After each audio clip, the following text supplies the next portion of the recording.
এটা কি বলো তো? তত্ত্ব। ঠিকই ধরেছ। তো হ্যালো সবাইকে, আমার নতুন একটি ভিডিওতে সবাইকে অনেক অনেক ওয়েলকাম। যেহেতু এটা বিয়ের সিজন, তো তত্ত্ব সাজাতে তো সবাইকেই কম বেশি করতে হয় বিয়েতে। এবার তত্ত্ব কী করে সাজাতে হয় সেটার একটি ছোট্ট টিউটোরিয়াল ভিডিও নিয়ে চলে এসেছি। তত্ত্ব সাজানোর এই জিনিসগুলো কোথা থেকে কিনেছি সে সব কিছু আমি সেকেন্ড ভিডিওতে অবশ্যই শেয়ার করব। তো তোমরা এটা দেখে বুঝতেই পারছো যে তত্ত্বটা কার জন্য সাজানো হচ্ছে। একদমই আমাদের সবার প্রিয় ছোট্ট গপু সোনার জন্য সাজানো হচ্ছে।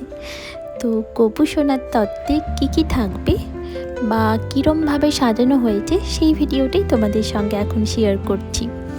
আমি যা যা কিনেছিলাম, যেমন জামা, তারপরে হাতের চুড়ি, মাথার মুকুট, তারপরে ময়ূরপুঞ্ছ, সব কিছু এক এক করে আমি এখানে ট্রেতে সাজিয়ে নিয়েছি এবং সবগুলোর তলাতে আমি বোথ সাইড যে সেলো টেপ হয় ওগুলো চিপকে দিয়েছিলাম, যাতে কোনোভাবে না পড়ে যায় জিনিসগুলো।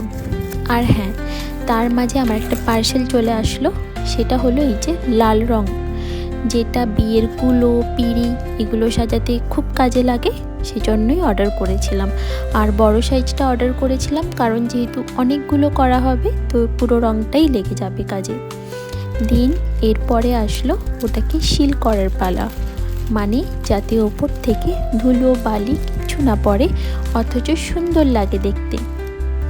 তো ওটা কি করে করেছি সেটা থাকবে সেকেন্ড পার্টে। আর আমি সাজিয়েছি তত্ত্বটাকে এরকম আর্টিফিশিয়াল ফ্লাওয়ার দিয়ে।